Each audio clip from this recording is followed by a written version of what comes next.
विकसित भारत संकल्प यात्रा के तहत केंद्रीय राज्य मंत्री अश्विनी कुमार चौबे अपने 3 दिवसीय यात्रा के तहत दूसरे दिन दुमका पहुंचे। दुमका के परिसदन में प्रेस कॉन्फ्रेंस में गोड्डा के अडानी पावर द्वारा कोयला खनन के लिए सुंदर पहाड़ी के वन क्षेत्र में 44 एकड़ जमीन अधिग्रहण को नियम संगत बताते हुए क्लीन चिट दिया। उन्होंने कहा कि उनकी अडानी पावर और ईसीएल के साथ उच्च स्तरीय बैठक हुई है। बैठक में सरकार द्वारा तय किए गए एनवायरमेंट क्लियरेंस के मापदंड पर अडानी पावर और ईसीएल खरे पाए गए। सुंदर पहाड़ी वन क्षेत्र में कोयला खनन के लिए जमीन अधिग्रहण के सवाल पर मंत्री अश्विनी चौबे ने कहा कि वन पर्यावरण का अपना कानून है। हम वन की भूमि को किसी को तब तक स्थानांतरित नहीं करते जब तक कोई केंद्र की बड़ी योजना या फिर जन कल्याण की योजना ना हो। मंत्री ने कहा कि हमारी सख्त हिदायत है कि जितनी वन जमीन दी जा रही है उतनी ही जमीन उसी नेचर का देनी होगी। जितना पेड़ उस जमीन पर लगी है उससे 2 गुना पेड़ जमीन पर लगानी होगी। मंत्री ने कहा कि तभी उस जमीन को राज्य सरकार की सहमति से केंद्र सरकार देगी। वन भूमि के बराबर की भूमि गोड्डा में ना देकर दुमका में देने के सवाल पर वन पर्यावरण मंत्री अश्विनी चौबे ने कहा कि वन भूमि एक्ट के तहत जहां भूमि उपलब्ध हो और उसी नेचर का हो तो लिया जा सकता है। केंद्रीय राज्य मंत्री अश्विनी कुमार चौबे ने बिहार और झारखंड सरकार पर हमला बोला और कहा कि 32 सालों से चाचा भतीजा और सरकार बिहार है। जंगल राज बिहार और झारखंड दोनों में है। 90 की दशक में हम जा रहे हैं। दोनों राज्यों की जनता त्राहिमाम कर रही है। उन्होंने बिहार के मुख्यमंत्री नीतीश से आग्रह की अब सब्र करें और बिहार की जनता का कल्याण करें। बिहार और झारखंड दोनों सगे भाई हैं और दोनों की हमें चिंता है। उन्होंने कहा कि ऐसी सरकार इस्तीफा नहीं देगी तो जनता खदेड़ कर सत्ता से उतार देगी। मंत्री ने कहा कि चाचा भतीजा और भाई की सरकार अनैतिकता का पाठ पढ़ा रही है। उनके यहाँ सनातन धर्मावलंबियों पर प्रहार हो रहा है। उनके मंत्रिमंडल में रामचरितमानस का अपमान हो रहा है।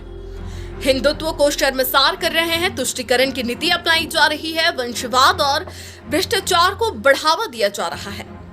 मंत्री ने कहा कि कई कारणों से दोनों राज्यों में लॉ एंड ऑर्डर की समस्या है, इसलिए बिहार और झारखंड के मुख्यमंत्री को इस्तीफा देनी चाहिए। जिंदाबाद जिंदाबाद जिंदाबाद जनता मोर्चा जिंदाबाद जिंदाबाद जिंदाबाद जनता मोर्चा जिंदाबाद जिंदाबाद जिंदाबाद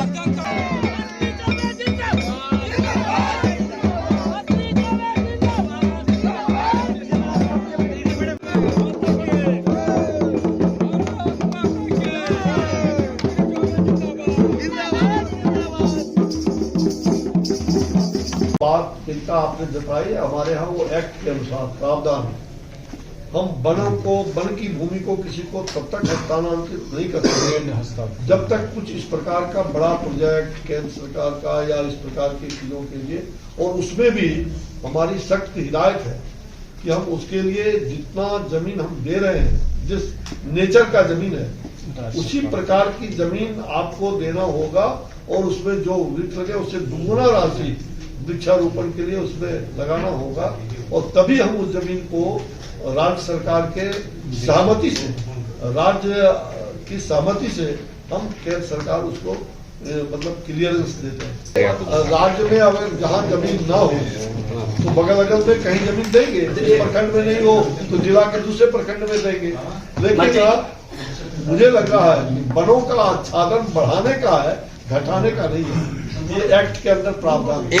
और कल हमारी बैठक में आपकी जानकारी के लिए अडानी पावर और ईसीएल के भी हाई लेवल के पदाधिकारी थे और उसमें हमने पूरी तरह से जो इन्वायरमेंट क्लियरेंस के लिए हम जो मापदंड तय करके दिया था उसमें वो खरे उतर रहे हैं आज के लिए। और आपकी जानकारी के लिए ऑस्ट्रेलिया या अन्य देशों से जो कोयला मंगा रहे हैं अच्छी क्वालिटी का, जिसमें कि वो मतलब इमिशन कम हो और इसी कॉस्ट पर उनको पर्यावरण का लाइसेंस भी दिया गया है।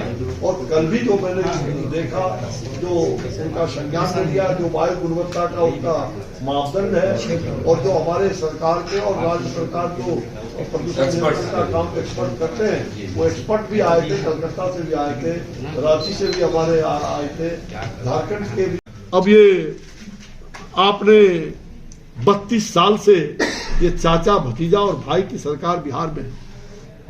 ये जंगल राज बिहार और झारखंड दोनों में 90 के दशक में फिर हम जा रहे हैं। ये हालात पैदा कर दिया है और बिहार की जनता, झारखंड की जनता त्राहिमाम कर रही है। इसलिए बिहार के मुख्यमंत्री जी, आप सब्र करो, बिहार की जनता का कल्याण करो। तो चूंकि बिहार और झारखंड दोनों सगे भाई है, हमारी चिंता दोनों के लिए है।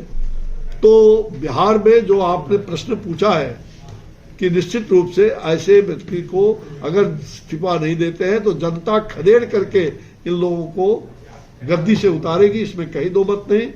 और ये चाचा भतीजा और भाई की सरकार अनैतिकता को पाठ पढ़ा रहे। उनके यहाँ सनातन धर्मावलंबियों पर प्रहार हो रहा है। उनके मंत्रिमंडल में जो रामचरितमानस का अपमान हो रहा है, हिंदुत्व को, हिंदू को सर्वसार कर रहे हैं, तुष्टीकरण की नीति अपना रहे हैं, वंशवाद और भ्रष्टाचार को बढ़ावा दे रहे हैं। और उसमें मुखिया स्वयं लॉ एंड ऑर्डर वहां फेल्योर है।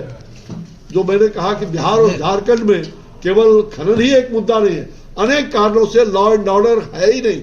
मुझे लगता है दोनों राज्यों में आज हालात वैसे ही है और इसलिए इसके मुखिया को जिम्मेवारी लेकर के अपने पद से इस्तीफा देना चाहिए।